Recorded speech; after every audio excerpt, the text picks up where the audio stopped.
Hey everyone, I'm Larry Chen. I'm a car culture and automotive photographer. I'm also a Canon Explorer of Light. Our friends at Intel wanted me to show you guys a little bit of a behind the scenes look of how we actually process photos and videos while we're out in the field. I've been shooting cars and car culture for over 18 years. I always say my job shouldn't exist. We travel the world chasing the coolest cars, the coolest races, anything on four wheels. If it's racing, or if it looks good, or if it's built right, we want to capture it. Whenever we go to events like Baja 1000, 24 Hours of Le Mans, drag racing, drifting, we end up with thousands of photos, hours of video, and we have to sort through it every single night. This year at one of our favorite races, which was the 100th running of the Pikes Peak International Hill Climb, we ended up with 92,000 photos. Editing all those photos is a daunting task, and that's why we use Intel and Adobe products. What I use day to day now is a MSI Z16P laptop that's powered by an Intel i9 12900H processor. I like my computers like I like my cars, really fast and really high performing. Minutes matter, seconds count, and we need to deliver our content to our clients as fast as possible. While it sounds like a lot of fun, shooting cars and shooting racing is so physically demanding. What we really need every single day or every single night is more sleep. And because we have this technology that allows us to go through so much content so quickly, that's what it does. It actually allows us to have some more time to prepare for the next day's shoot.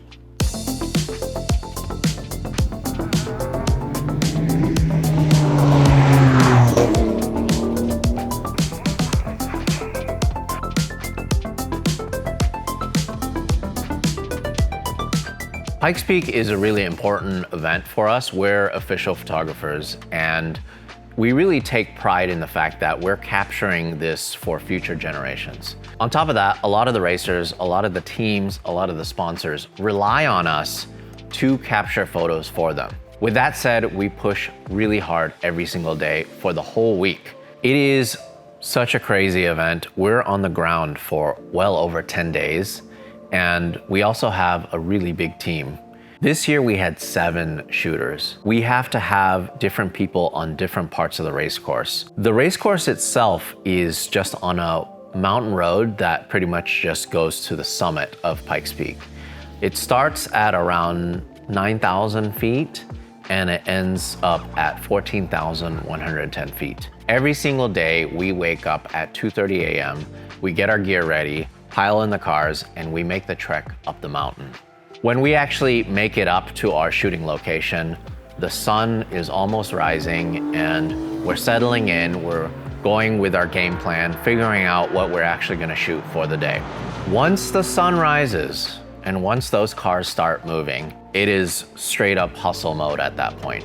And this is actually where our post-processing starts, right when we're actually shooting. After the cars go by, and we're able to move, or if there's some kind of break, any time at all in between shooting, we focus on choosing selects in camera.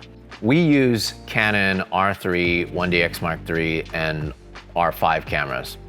Most cameras today allow you to go in and choose selects.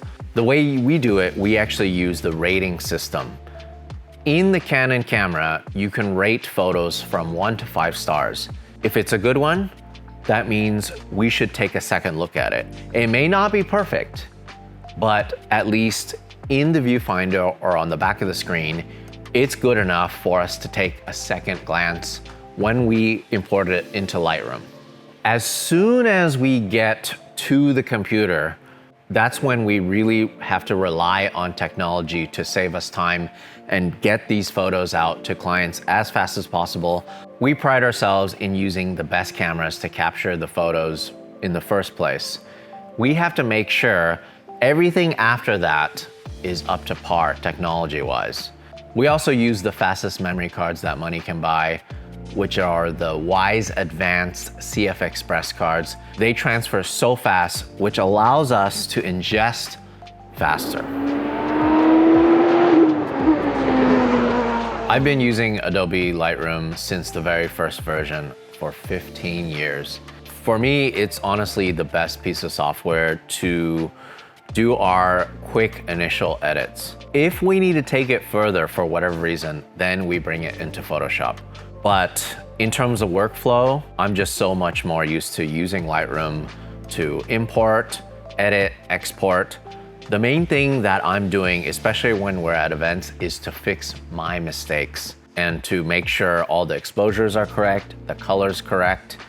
One question I get a lot from other photographers is how we actually create Lightroom catalogs if we use one large one for all of our photography, or if we use it for a per project basis.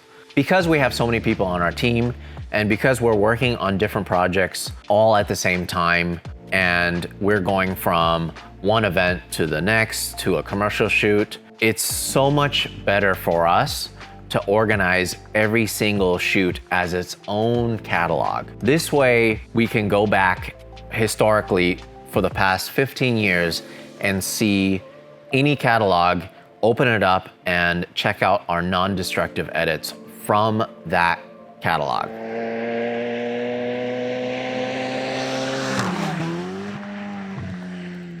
Typically, depending on the event, we'll start a catalog before we actually get to the event, and we'll try to lay it out as easy as possible. Here is our Pikes Peak 2022 catalog. You can see it almost has 92,000 photos. It's actually more because I took a folder out so I can show you guys how we actually import and sort photos. But this is all the raw folders from each day, from each shooter, and it's in order from the first folder we dumped all the way to the last folder.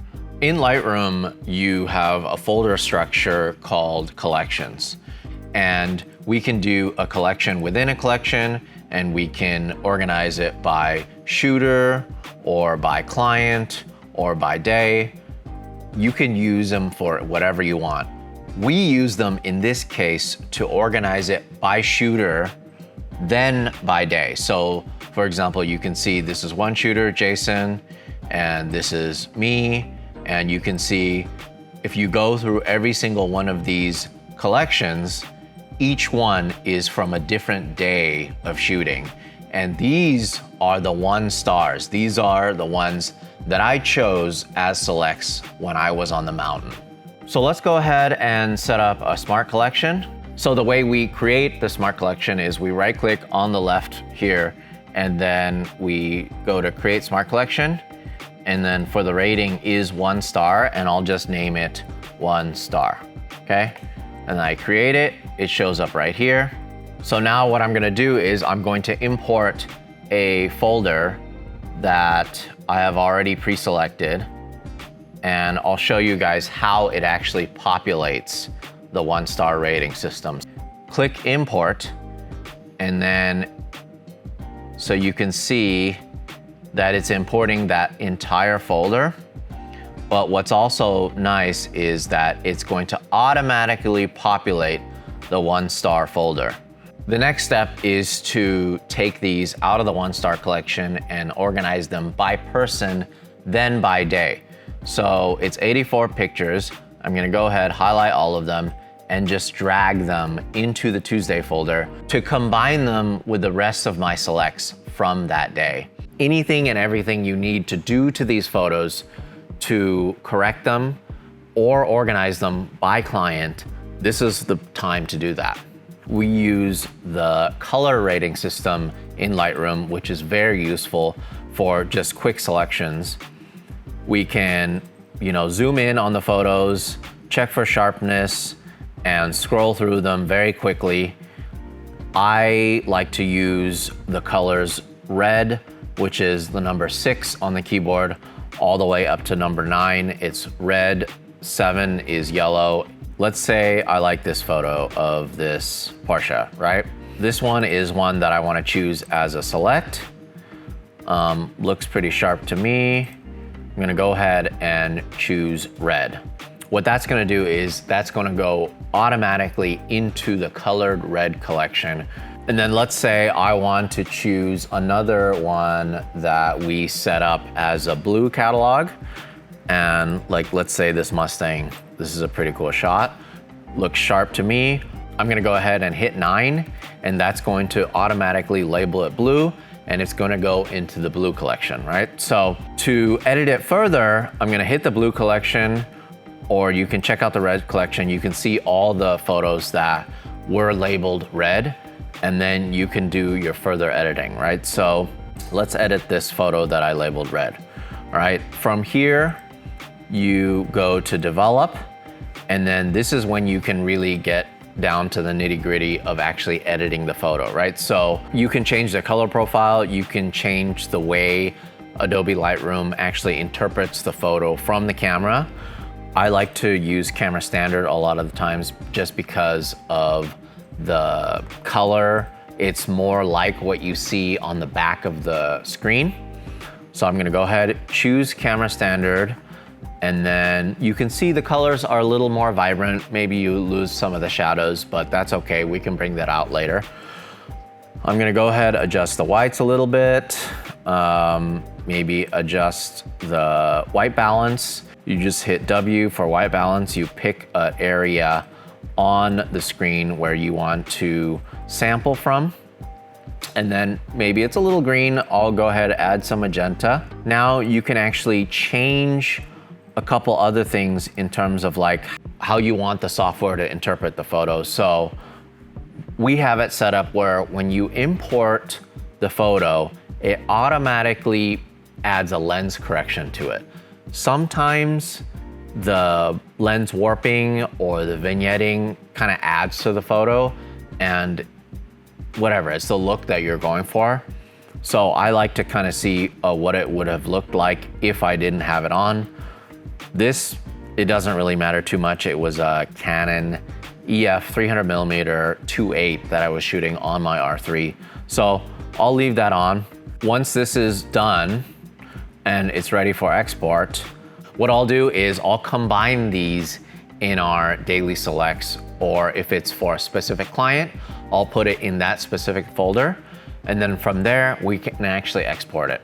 Just to give you guys an idea of how powerful Lightroom actually is, this is a photo that I took at Pikes Peak this year of ChemBlock, and I really made a big mistake. I underexposed it greatly, and of course, it looks fine here, but check it out. This is the after, and this is the before. You can see it's almost 3 stops under.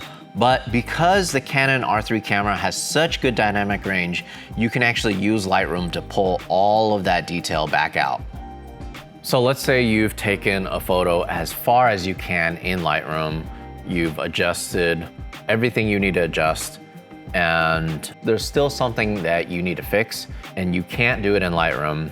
It's super easy to bring it into Photoshop, just to take it that one step further. So this is a shot that's a pretty good example. I think you can probably get it pretty close in Lightroom, but it won't be perfect. I really pride myself in not cropping the photos just because I feel like I want to use the maximum amount of megapixels that the camera allows me to use. What we'll do is we'll get rid of this car that's kind of in the frame, that's just the edge of frame. It's more of a mistake than anything else. If I framed a little bit to the right, then I probably could have got them out. So what I'll do is I'll right click on it, edit in Adobe Photoshop. It'll pop up in Photoshop. I'll use the content aware feature in Photoshop to get rid of this other car. So I'm gonna go ahead and zoom in. I'm gonna take the selector tool and just roughly select this like that. Go ahead, press delete, content aware, press OK. It did a little funky thing here, which is okay. So I'm gonna go ahead and deselect, and then I'm gonna use my clone stamp to fix the rest of it. and then just kind of paint it out here. I'm just doing this as fast as I can just to kind of show you guys. So it's not perfect, but it's a good example. Zoom out, and then you can pretty much see now that other car is not in frame. So all you have to do now is you save it.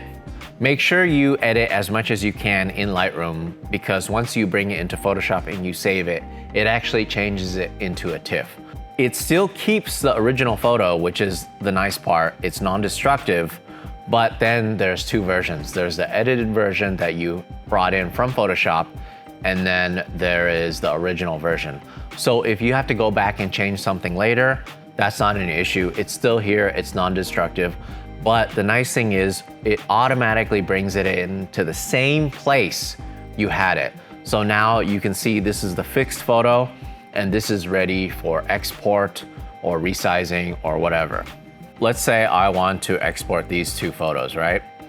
You go ahead, click export, and there's just so many different options and so many ways it can change the files, and it's really intuitive. Let's say I'm gonna save it to my desktop in a specific folder. I'll choose the folder. I'll go ahead and make a new folder, I don't know, just called Pikes Peak Exports. I'm gonna select the folder. This is when you actually can change how you want the photos to come out.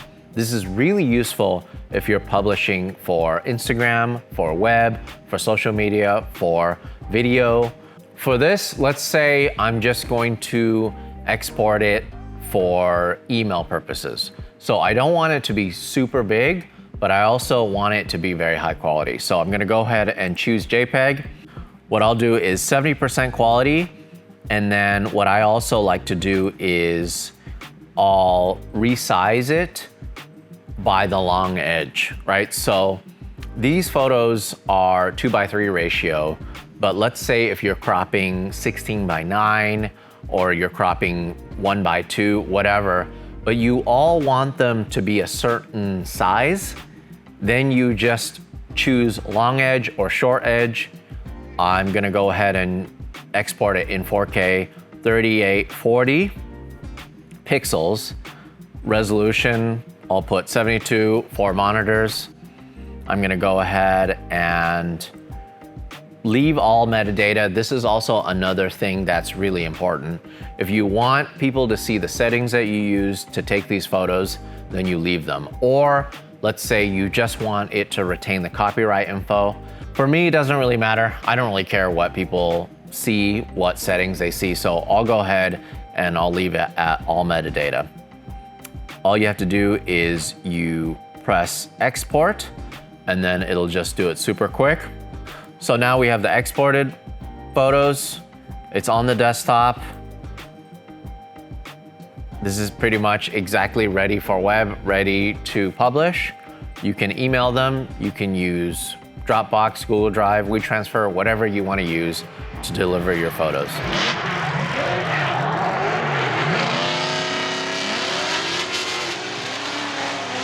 As a stills photographer, it's nice to be able to convey the story in one photo or a series of photos.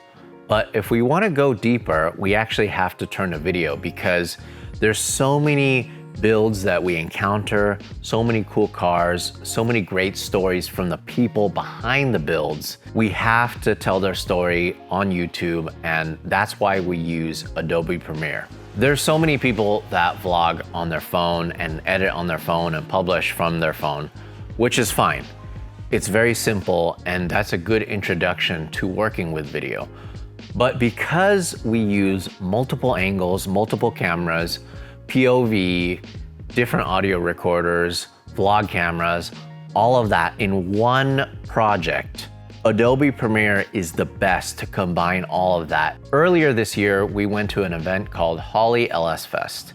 It's where car nerds from all over the US bring their builds swapped with LS V8 engines into one place, Las Vegas Motor Speedway. We ended up featuring 7 different vehicles in 2 days. On top of that, I did still photography and editorial work. Because we feature so many vehicles and we're publishing up to 3 times a week on YouTube, we want to keep it as simple as possible, but maintain our production value.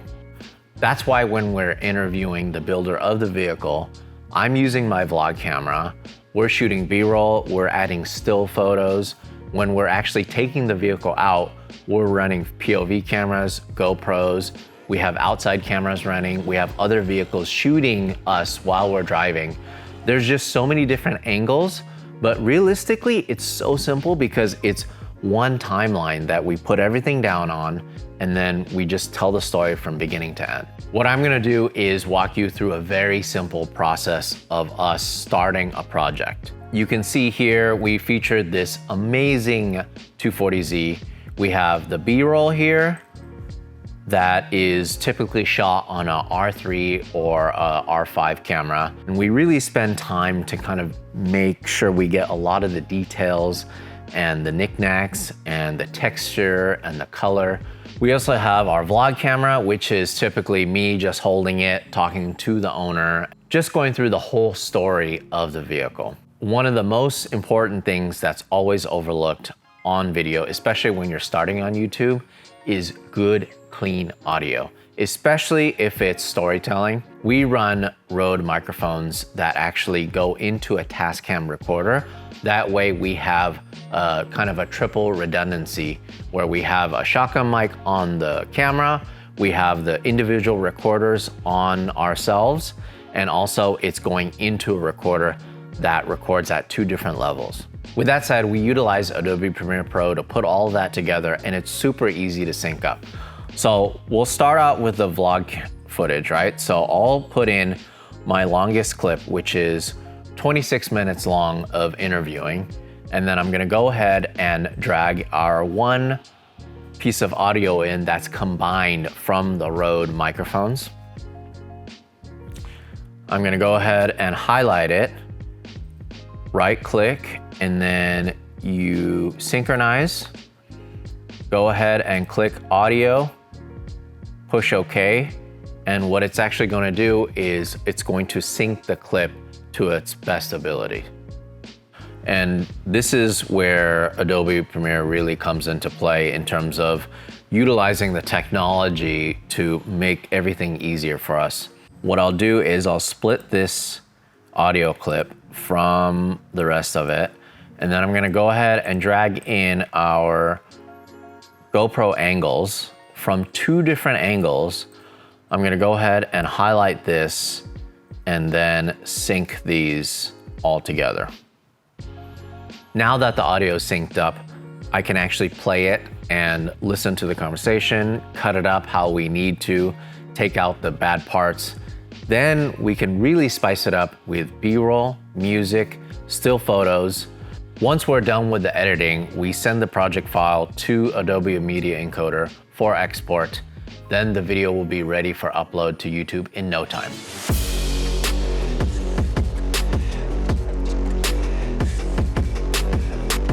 One of the things that I really take pride in is doing my part in saving the culture that I love. Cars are inanimate objects. They are utilitarian, they're functional, but they're also beautiful. They also give us emotion, and they make sounds, they have textures, they have colors. It's just something that means so much to me, and I love sharing this passion with others. So if I can inspire other people to enjoy these cars, build their own cars, drive their own cars, then that's what makes me feel good. I wanted to thank Intel and Adobe for giving me this opportunity to share this with you guys. Hopefully it's inspired you to go out and create your own content.